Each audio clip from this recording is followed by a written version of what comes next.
জগন্নাথ রূপী গোপালের পুজো করলেন গায়িকা ইমন চক্রবর্তীর জন্মাষ্টমীর দিন। দেখা গেল গায়িকাকে ভক্তিভাবে পুজো করতে স্নান করালেন গোপালকে তিনি। নিজে হাতে সমস্ত জোগাড়জান্তি করলেন, নিজে হাতেই করলেন আরতি।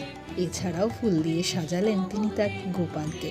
বিভিন্ন মুহূর্ত ভাগ করে নিলেন গায়িকা অনুরাগীদের সঙ্গে।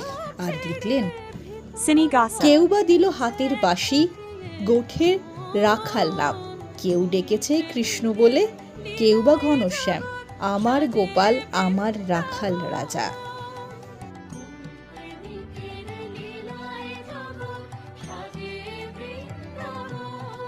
জন্মাষ্টমীতে এভাবেই গায়িকা ইমন চক্রবর্তী জগন্নাথ রূপী গোপালকে করলেন পুজো।